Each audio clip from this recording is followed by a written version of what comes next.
Unlike the previous 4 episodes of Andor, Episode 5 finally felt like the main narratives were settling into their grooves, which ultimately meant this episode would be a bit devoid of Star Wars fan water cooler moments to allow the threads to breathe and to further develop the characters and world. Some may call it a filler episode, but that would be incorrect. Important moments took place, specifically on Aldhani, with Cassian and the team's trust in him being worked out, which exposed more of his character to us, as well as Vel's team.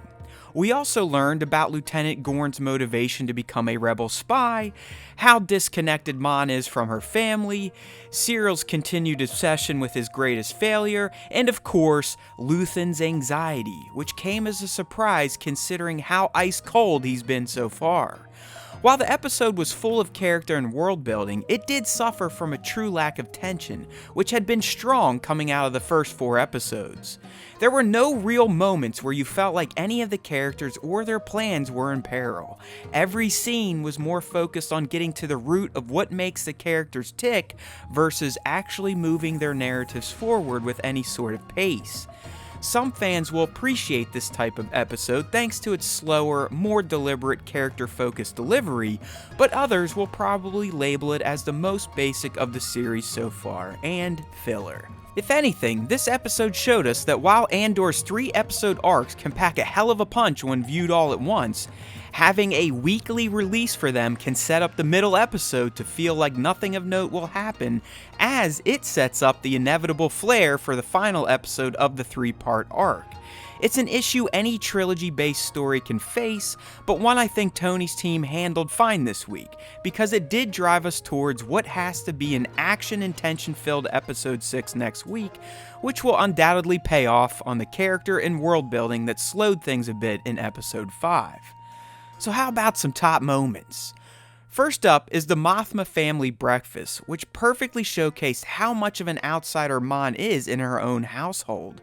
Her husband could care less about her work and being a partner in raising their daughter, while the daughter is even more disrespectful to Mon than parent. I never would have thought Mon's family life was this big of a mess considering what she eventually achieves with the Rebel Alliance.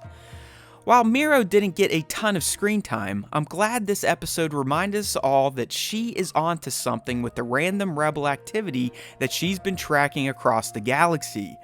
While her superiors could never dream of a coordinated rebellion, it was revealed to us that Miro knows exactly what's going on because it's how she'd carry out a rebellion herself. So it's going to be interesting to see if she can convince anyone else that her theory has merit. Cyril, anyone? It was brief but impactful, but hearing Vel cheers to the rebellion was a pretty cool fan moment considering that they're about to try to pull off the biggest job of any rebel cell to date, and one that could finally get the Empire to take the threat of a rebellion seriously. Skeen calling out Andor was huge, mostly because it showed again how capable Andor is already. He brings a level of confidence against the Empire that no other member of Vel's crew has. He's afraid but not frantic. He knows what they're about to embark on, while the others seem more like dreamers and freedom fighters.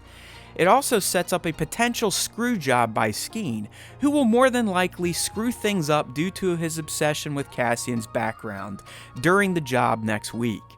Finally, I really appreciated the final scene and how it showed us that Luthen may be more nervous about this mission than anyone on the ground. This is probably due to the fact that this job is the biggest he's tried to pull off to date, and knows that if it works, the Empire will no longer be able to ignore rebel activity. But also because he seems to be conflicted over his Cassian gambit. He made it sound like he may have compromised one of his value systems to hire Cassian in the first place, which is leading him to not feel as confident as he may have in the past while pulling off a job with one of the cells he's worked with. Hey, make sure to tune into the next episode of the Star Wars Time Show, in which myself and my co-host Nick will fully break down Andor Episode 5 and give our thoughts on it as a whole. Thanks for watching again, and if you enjoyed this video, please consider liking it and subbing to our YouTube channel. And don't forget to give us a follow on podcast platforms and your socials. We've got links below. Remember, if you listen to the Star Wars Time Show, the Force will be with you, always.